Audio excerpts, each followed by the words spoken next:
حکمرانی کے سیٹ پر بیٹھے، اور اس دوران بہرحال نواز شریف صاحب نے اور بیرونی جو ہمارے دوست ہیں ان کی مدد سے ان کو بیرون ملک جانے میں اور جلا وطن ہونے کا موقع دیا گیا، اور ایک ان کے ساتھ دستاویزات پہ ان کے سائن کرائی گئی کہ وہ کچھ عرصے کے لیے موجنیات کے 10 کے لیے 15 کے لیے بہرحال ان کو جو ہے ملک سے باہر جو ہے وہ چلے گئے۔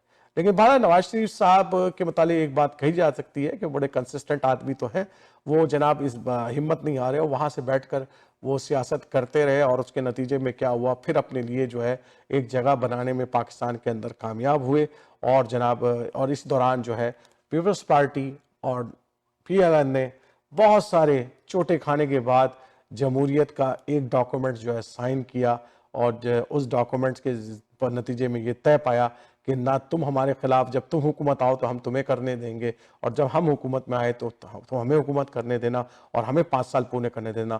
یہ معاہدہ کسی حد تک جو ہے وہ کارگر ثابت ہوا، اور ہم پچھلے آج کی تاریخ تک ہم یہ دیکھتے ہیں کہ ابھی تک ہمارے یہاں 3 حکومت ہو چکے ہیں، 2 حکومت ہمارے یہاں پر 5 سال نواز شریف صاحب نے پورے کیے، اور پھر 5 سال زرداری صاحب نے پورے کیے۔ لیکن اس دوران جو سب سے بڑا ہوا یہ کہ پھر یہ دونوں پارٹیاں، کیونکہ ان کا تو معاہدہ آپس میں تھا، انہوں نے تو اپنی ٹرمز پوری کی، لیکن جب عمران خان صاحب الیکشن جیت کر آئے تو ان کو ٹرم پوری نہیں کرنے دیا گیا، اور ان کے خلاف جو ہے وہ ایک عدم اعتماد کی تحریک لے کر آئی گئی، اور جناب ان کو ہٹا دیا گیا، اور جس کے نتیجے میں جو سیاسی انتشار برپا ہوا ہے اور معاشی انتظار بھی برپا ہو گیا ہے، اور یہی وجہ ہے کہ ایک دفعہ پھر میں وہ حالات دیکھتا ہوں جو 1977 میں پیدا ہوئے تھے، جب پی این اے کی تحریک اور بھٹو صاحب کی تحریک چل رہی تھی، اور دونوں ایک دوسرے کے ساتھ کمیونیکیشن کرنے کے لیے تیار نہیں تھے، اور جس کے نتیجے میں کیا ہوا کہ ایک دفعہ پھر جو ہے وہ اسٹیبلشمنٹ نے جو ہے وہ ان سب کو فارغ کر حکومت کرنے کا ارادہ کیا۔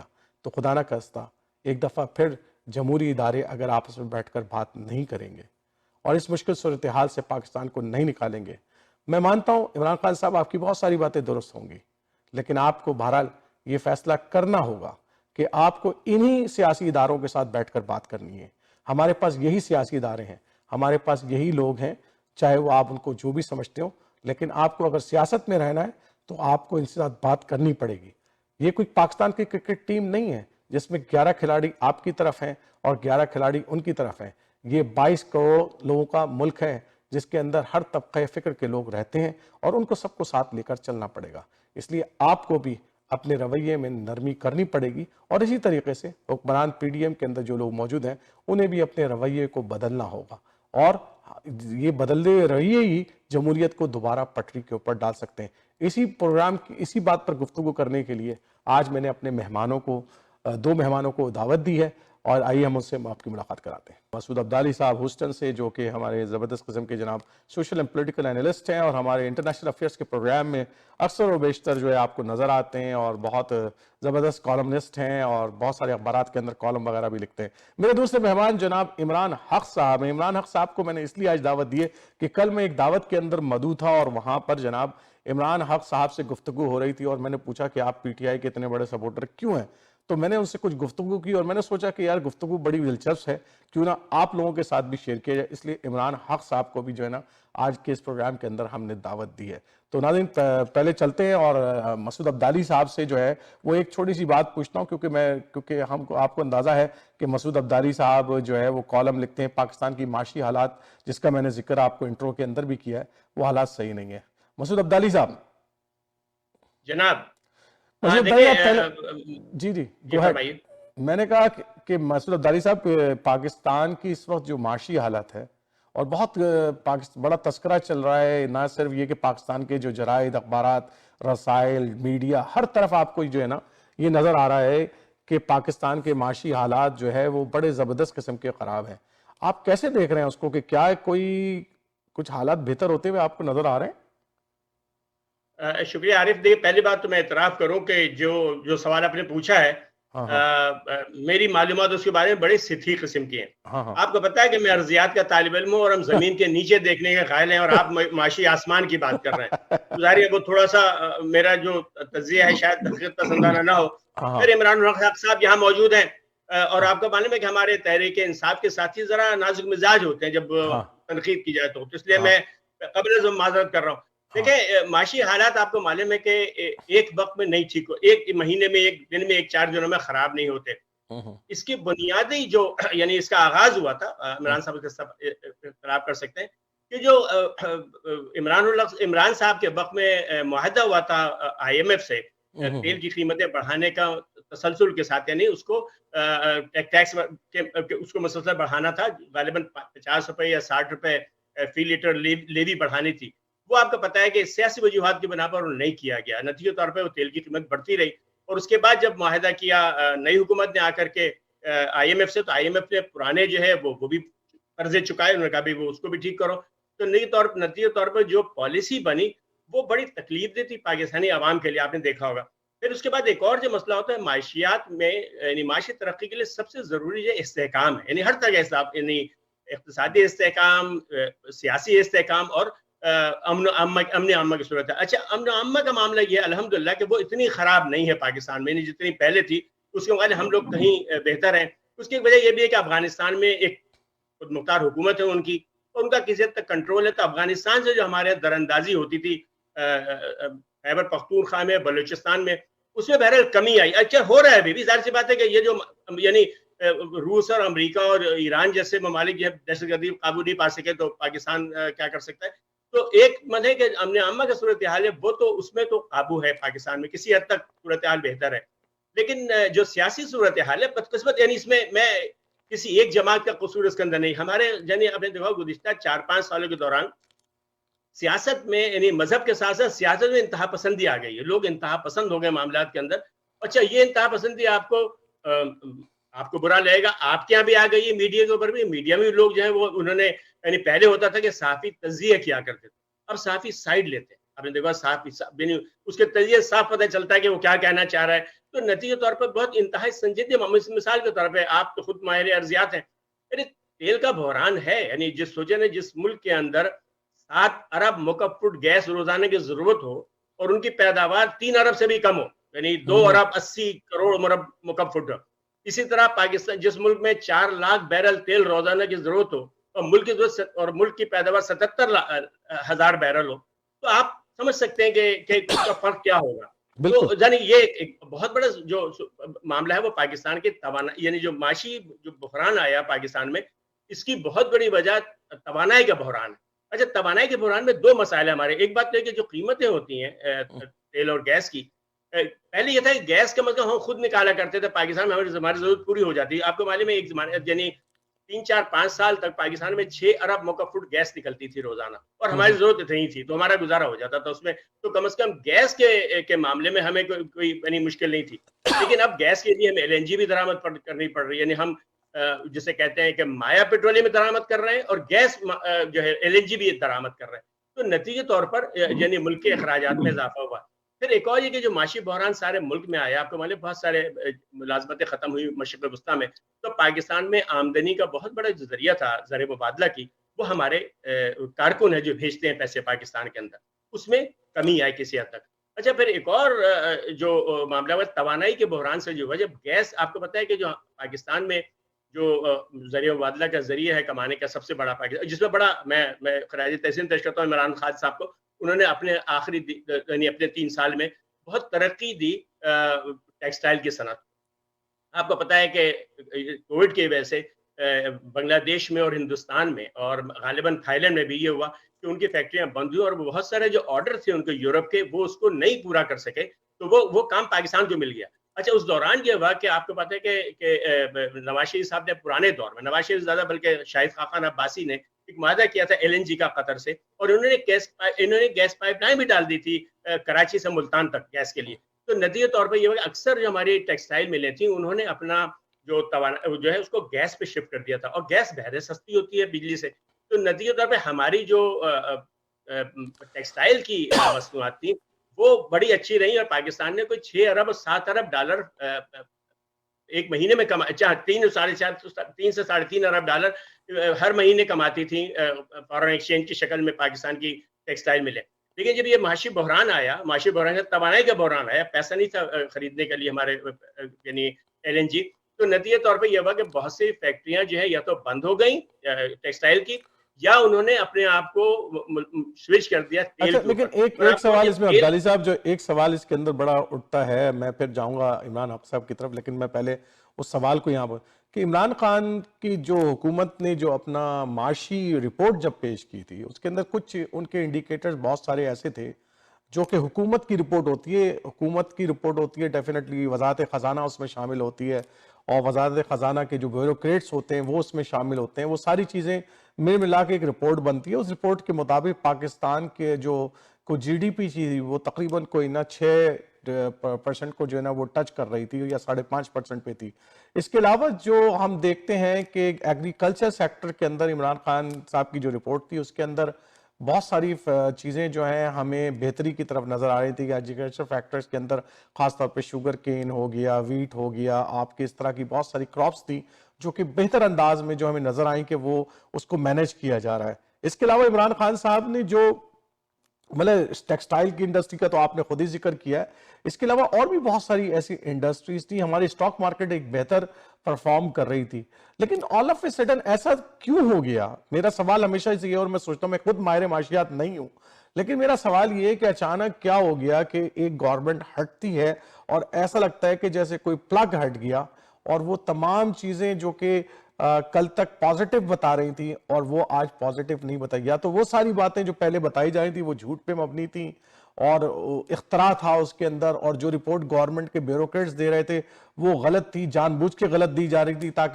تاکہ عمران خان صاحب کو جو ایک فیلئر دکھایا جائے۔ ایسا کیوں ہے؟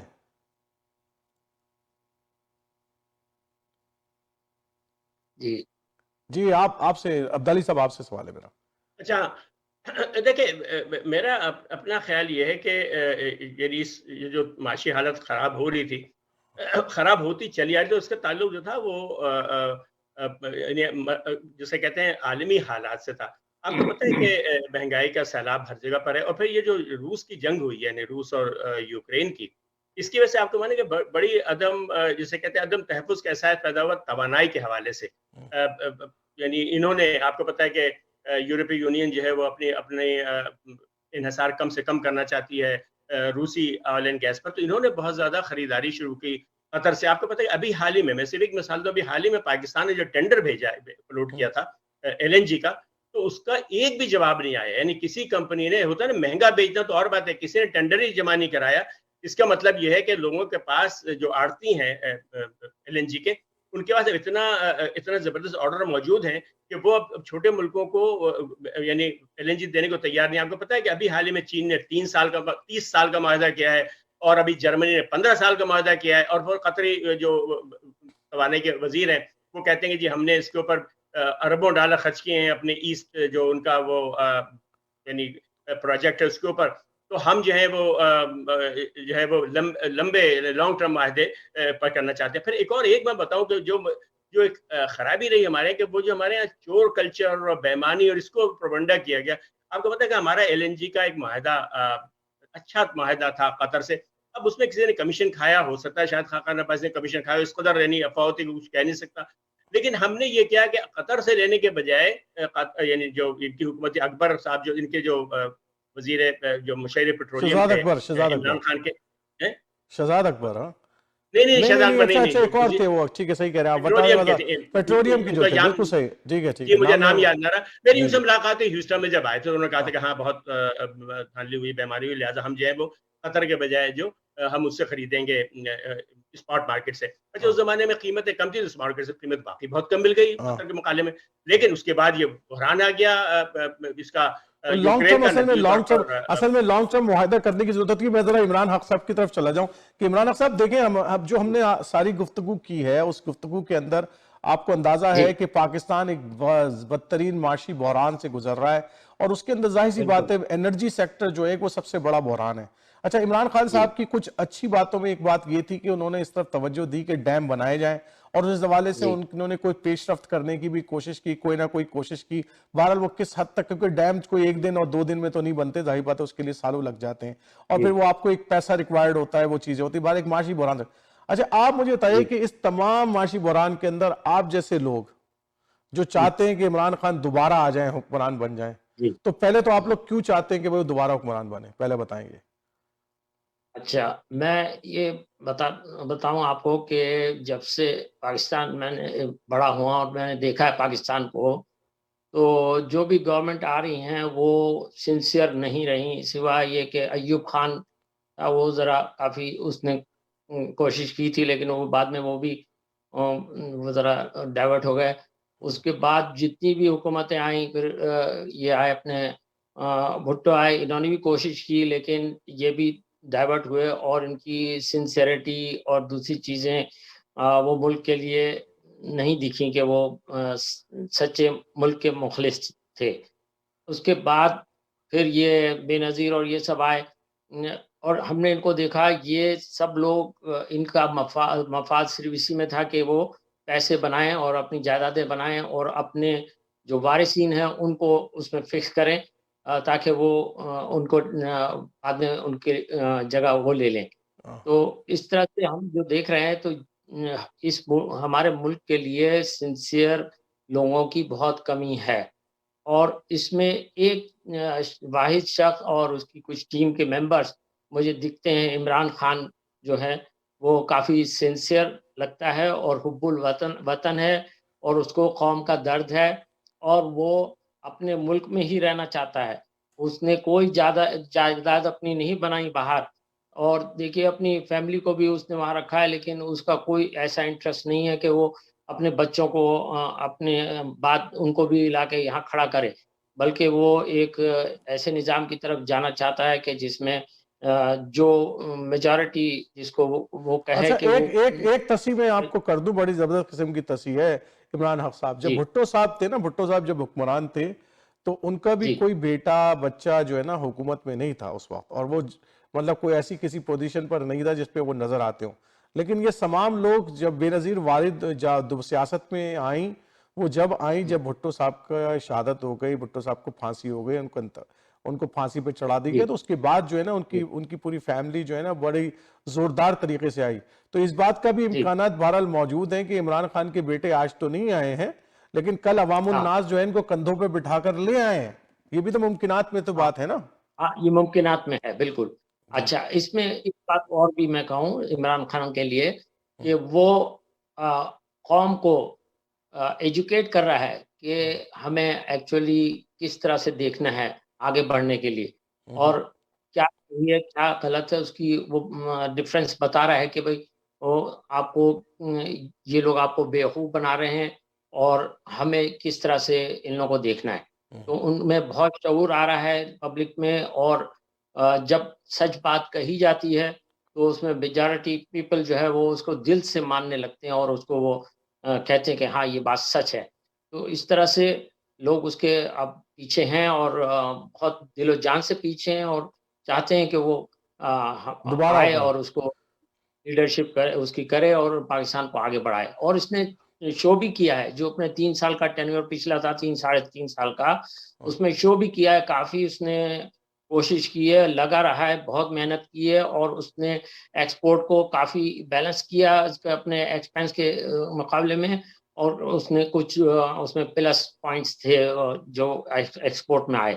اور اس کے بعد جب یہ حکومت آئی ہیں دوبارہ سے، انہوں نے زبردستی چھین کے اس سے وہ لیا ہے، اور وہ بیٹھ گئے اس پہ زبردستی مسلط ہو گئے، اور اپنا ان کا صرف مقصد یہی تھا کہ اپنے جو کیسز ہیں اس کو ختم کرائیں، اور جو پیسہ ان کا جو انہوں نے لوٹا ہوا ہے وہ واپس دینا نہ پڑے، اور اب مزید اور اس میں اور بھی اضافہ ہو۔ تو اچھا اس طرح چلے، میں سے ایک چھوٹا سا بریک لیتے ہیں عمران حق صاحب، ایک چھوٹا سا مجھے بریک لینا ہے، اور بریک کے بعد ہم واپس آتے ہیں۔ تو مسعود عبدالی صاحب، آپ سے سوال ہے کہ جناب عمران حق صاحب جو بات کریں گے، کامن آدمی اس طریقے سے سوچتا ہے کہ جناب کہ سارے چور ہیں، اور عمران خان کا بیانیہ اور نیریٹو جو ہے وہ بک رہا ہے، نہ صرف ملک کے اندر بلکہ بیرون ملک بھی۔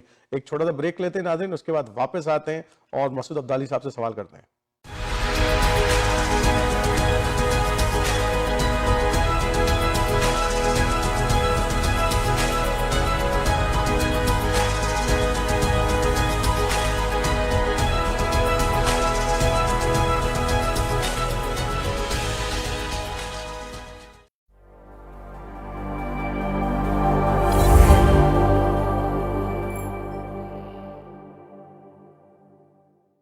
A harsh but true reality is that clean drinking water is inaccessible to many people living in third world countries. With the support of our donors, Muslim Welfare Canada has been successful in providing clean water through the digging of water wells and the installation of hand pumps for people living in remote and desert regions. Donate a well for $2,000 or a hand pump for $600. Call 1-866-754-3111 or visit mwcanada.org.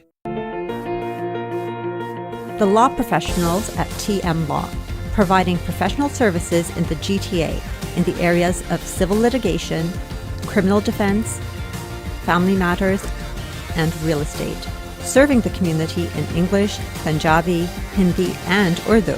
For more information, call Tahir Majid, barrister and solicitor at 647-838-4773 or you can visit tahirlaw.ca.